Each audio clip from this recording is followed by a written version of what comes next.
plus de 124 milliards de francs CFA pour améliorer la mobilité urbaine à Bobo-Dioulasso, Kaya et Waiguya.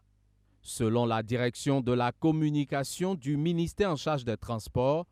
95% de ce montant est octroyé au Burkina Faso sous forme de prêt par la Banque mondiale et 5% représente la contribution nationale.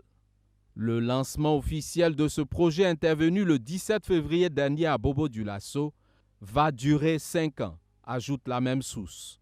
Baptisé Projet de mobilité et de développement urbain des villes secondaires, il permettra, entre autres, la construction de 90 km de canaux d'évacuation des eaux pluviales dans les zones inondables des villes de Bobo-Dioulasso, Kaya et Waiguya, des localités choisies sur la base de la dynamique du transport urbain, du pourcentage de personnes déplacées internes, de leur accessibilité dans le contexte sécuritaire actuel et de la complémentarité spatiale et thématique avec les autres projets financés par la Banque mondiale. Selon les prévisions de ce projet,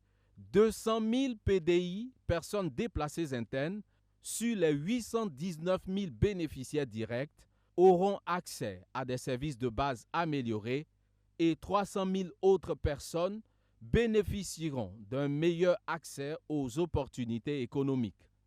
11 000 emplois journaliers, dont 50% pour les PDI, seront créés durant la mise en œuvre de ce projet qui prévoit la formation professionnelle et la fourniture de kits d'entreprise à 21 000 personnes, dont 12 000 PDI. Dans le cadre de ce programme, la société de transport en commun Sotraco bénéficiera également d'une assistance technique et de nouveaux bus via un partenariat public-privé. L'une des composantes de ce projet servira aussi à financer la digitalisation du système de collecte de données,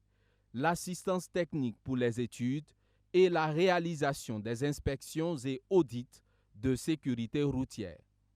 Selon la direction de la communication du département en charge des transports, l'État dispose de 40 années pour le remboursement de ce prêt de la Banque mondiale qui permettra au pays de réhabiliter et de moderniser les voiries urbaines et d'améliorer la sécurité routière.